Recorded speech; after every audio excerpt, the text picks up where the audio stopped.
Agile or delivery, we can speak for 3 days.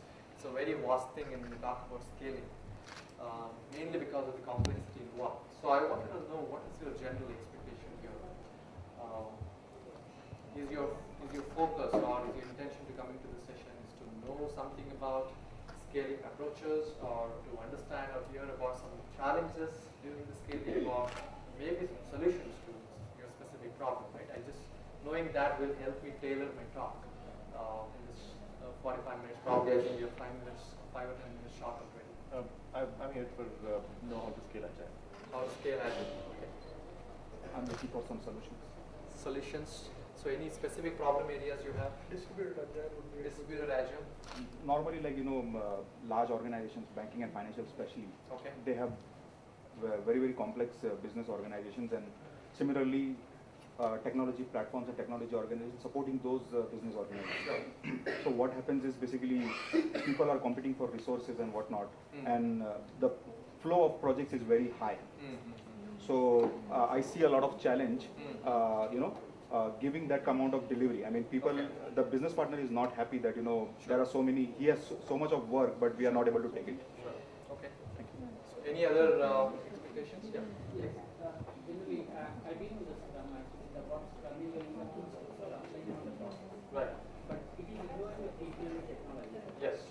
My goal of this to come to the conference to learn about what methods our technical can apply on the API technology to improve it. To scale this process, Sure. I can show the velocity improvement. Sure. That's a very nice expectation to have.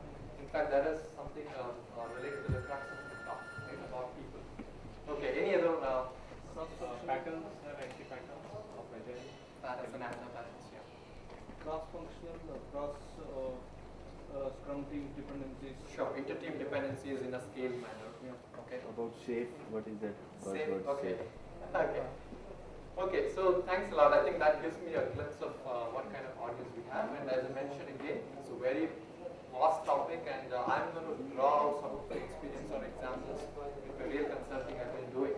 I've been to Agile world for the past 11 years actually. I started long back with XP practices. And also I met Srinivas Shiller, the previous speaker, about 6 years back when we got first time certified Scrum Master. First batch of Asia, my team. We met in Hyderabad, and we realized that Scrum has a long way to go, but then the real effectiveness comes only when you have equal importance for engineering practices, especially from XP. Both can go hand in hand, only then you can see real successes. So we got into various experiments. So let's start. Okay. So my original plan was for 40 minutes. I knew that someone was going to steal the 5 minutes from the 45-minute slot, but unfortunately, 10 minutes have been stolen, but that's still fine. Okay. Quick look at, we're going to get into the context of scaling. Now, remember in this whole talk, some of the challenges you mentioned, some of the distributed stuff and all, whether or not they are Agile, they are there. So there is a different context, different forum which is needed to talk about the solutions to those problems. But my focus would be how those problems get amplified when you're talking about scaled agility.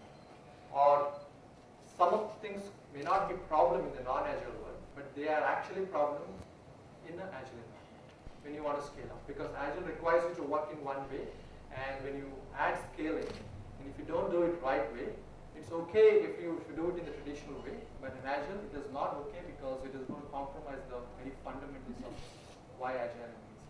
So the context would be scaling and agile together. So don't just focus on only scale problems, because 45 minutes is not sufficient to discuss about the solution. Okay, so you see here, I'm going to get a breakdown of yours too, which I believe I already started, and then some of the ground realities of scaling agile, and then the crux of the talk is this, right? What it takes to scale agile, some of the challenges, and my entire focus would be, you see the word challenges, because solution is just not possible to speak in a 40-minute slot. But I'm going to give you some pointers on how some of my clients dealt with that situation when we speak about challenges. And then when it comes to, so initial challenges with regular adoption and then the scaled adoption, there are adoption and delivery challenges, and the entire focus would be on this, right? But this is needed to understand this. That's the reason why I'm going to talk about other challenges before I get into the delivery challenges, and maybe I will attempt to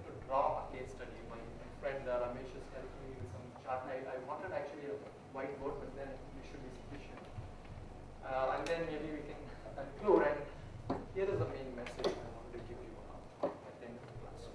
Okay. Let's get into the context. Okay, let's start interpreting some pictures we have. Any thoughts that come into your mind? Metamorphosis. Metamorphosis, yeah, metamorphism. Okay. Any other thoughts? Apart from the biological, in fact, even if you focus on the Confusion. biological process. Confusion. Confusion or pain. It's not an easy thing. It's very painful at this stage, right, when it's about to come out. Any other thoughts? Okay, let's go to the next picture. Complex. Complex Complex. dependency. Okay, a lot of dependencies, a lot of things which are not seen, some things which are hidden. structure. Stronger. Large or strong structure. Strong That's another way of looking at it, which is what is needed for agility. Positive way of looking at it. But we can never ignore the realities also. Okay, what about this? Change. Risk. Risk. Okay. Entering into a new world.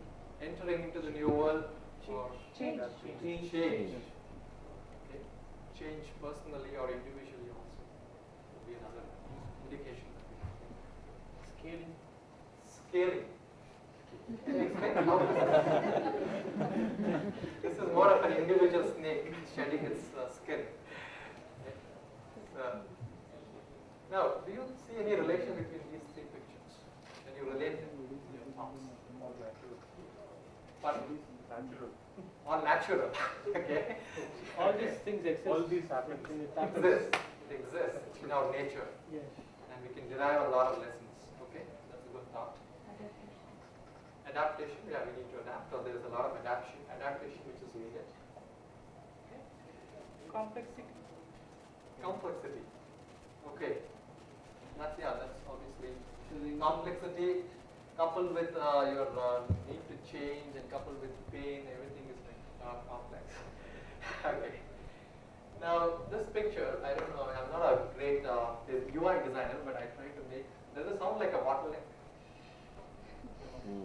Okay, anyway, so okay. So I tried to put this picture, so this treated as a bottleneck, but I'm going to use that metaphor for conveying some messages. Okay, so obviously this is talking about what are the challenges in an agile transformation, especially in a scale manner. When I talked about scale, I'm really talking about 10 plus teams. Sometimes there are actually challenges even if you're within 10 teams. That's a different case. But the focus of my topic today is that when you have beyond multiple teams, or beyond 10 teams, or possibly spread across different geographic locations in a distributed manner, and you want to implement scale agile, whether it's SAFe or whether it's Craig-Lund Framework 1 and 2 or Discipline Agile DAD, Scaranza, I guess. So when you say scale, so all these 10 teams are working towards a common goal is when we say, or Yeah, common goal, we need Program. to say common product or common solution. So it could be a solution also, an integration of several products, or a huge product which has different areas which are worked by different teams. And you want to implement Scrum, or not just Scrum, Agile. Scrum is just one of them. So some of the ground realities, I wanted to just give you the context, right, before we get into the details. Transformation is painful, like you now guys recognize, it is painful, let's acknowledge it is painful. Transformation at a smaller scale, but at a bigger scale, definitely painful. I've never seen or never heard of a company which is transformed very smoothly, okay, without possibly a few layoffs. Some transformation cases have goal deficit. Have you experienced this? A lot of people don't know why they're transforming, why they're using Agile at the org level, right, or multiple teams level. they do that even after 2 years after transformation. It's Correct. successful. They're probably lost. Maybe in the beginning they had some idea, but then they're lost. But that was mainly a deficit of goals. They don't even have a goal. I've seen some of the cases. But most transformation cases lack in the implementation, fragile, right? Implementation deficit. That's my real experience. I've driven at least four to five large-scale transformations, starting with a scale of 200 to 4,000 people. Right? When I say 4,000, it's not just me. I mean, at least 12 coaches were working in 10 different countries. I was a part of such transformation too. So majority of the transformations have failed, initiatives have failed in the implementation. Okay. And an effective transformation in the scale method needs a strategic approach, but nimble execution skills.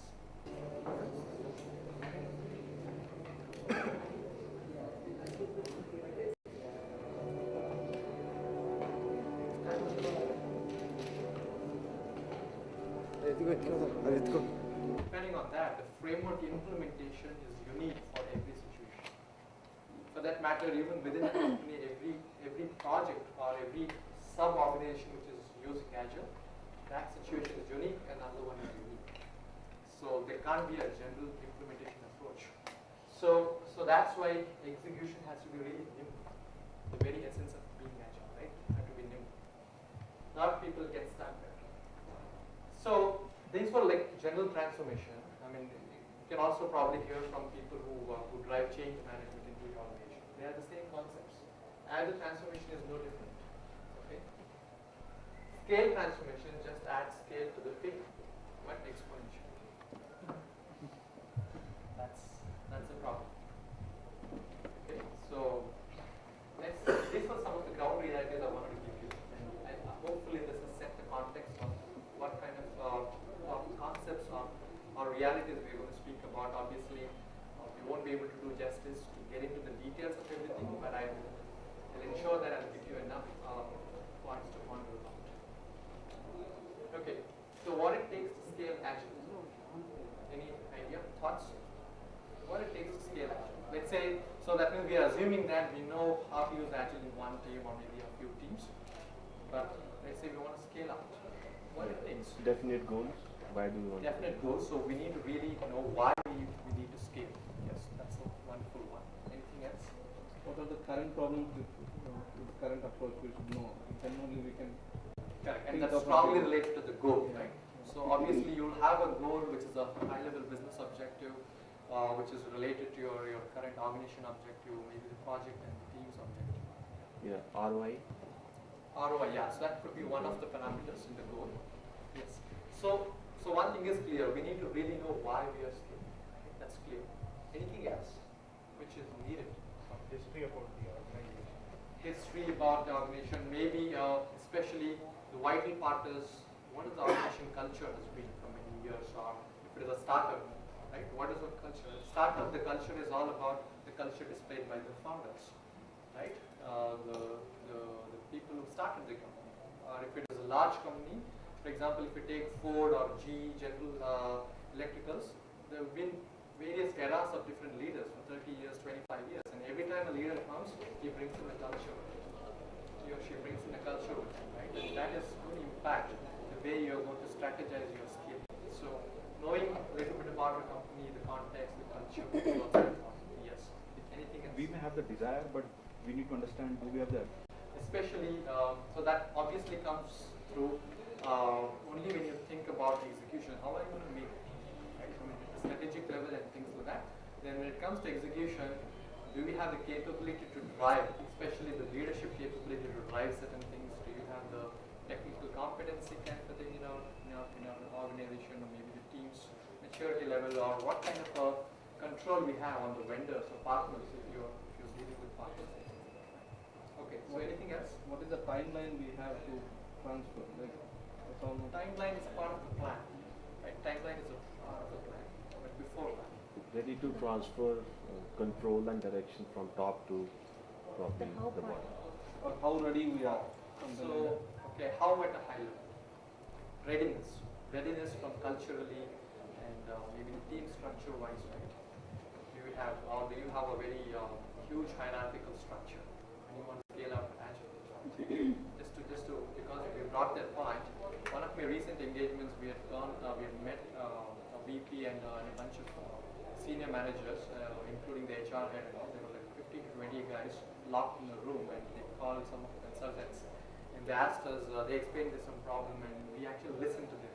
All the other vendors were not able to listen to them, and then because we listened to them, they got motivated because someone is listening to their pain. And then at the end of it, there was one pain point from the head of the group, right? General managers and directors. he said, we have 1,500 people and we have decided to scale for some obvious reasons which we understood. Our main pain point is a lot of engineering. We have a company where we have layers of engineering managers. And a lot of them are there from almost from the day one of the company and they're like my buddies. Now we have to take a hard call and letting go some people. We have to really become a lean structure. How do we go about doing this? And what do we do with the rest of the engineering managers? How does the reporting happen? Well, should a Scrum Master report to the engineering manager or should we create a new role? Right? That was his main pain point which no other vendor who went in were even patient to listen to. They all started explaining here is the framework, is the approach. Right? So let's talk about initial challenges that you might encounter. So before you could even scale Agile, you will have initial challenges at a smaller scale, which is about adoption challenges and the delivery challenges. Adoption is mainly related to people, and the delivery is related to technology challenges. I'll just broadly categorize for the sake of simplifying.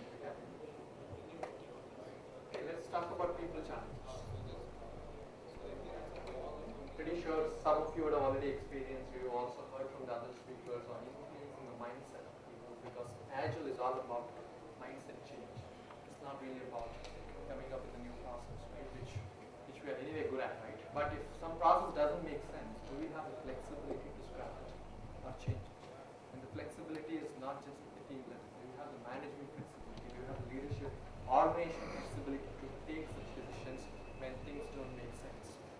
That's the mindset change we're talking about, and influencing that mindset change in the people across management teams and engineering teams is a challenge in the beginning. And it's true whether it's a small scale or a bigger scale. And it starts with a small scale. Obviously, if you can conquer the small scale, I think bigger things could be much more easier. From your experience of consulting, Yeah. do you really go to people and talk to them and understand whether they are ready to scale? Case, and when I present the case study, I'm going to just tell you one of the examples. But having said that, where is the main focus here? It's the middle layer. Talking about is when you're talking about scale, there is a need to influence the mindset at different levels. If you talk about developers, just the previous session, TDD, right? Just writing a test first before you write the code is a tough mindset change. Now, when you really extend with serious XP practices, have you heard of emergent design architecture? That means you don't start with a platform or an architecture to begin with. You start with small use cases, vertical slices, start implementing, maybe take some decisions, and eventually your architecture evolves. That's a big mindset change for the architects. Right? If any of the architects in the room, I know what kind of pain they would have gone through in the beginning. Right? And you need to tune your mind. How can I start a complex application without the architecture or the platform, the so-called platform, right? So that is a mindset change at the engineering teams level, as well as middle management, as well as executive leadership. Right? It's needed at all levels. And achieving high degree of collaboration, right? Scaling requires not just collaboration, highest degree of collaboration to really get any benefit, right? And among all the people concerned, that's a big challenge. And then defining new roles or redefining existing roles, which I just quoted, right? That's a big thing. So these are about adoption challenges at a very high level. When you talk about technology challenges, any thoughts that you can think of technology-wise? Supporting the legacy with the newer technology, like legacy systems. Okay, so in your case, let's say you had a legacy system and you were transforming to Agile, you cannot just get interrupted. You have the continuous revenue coming out of it. How do you really take everything along, right?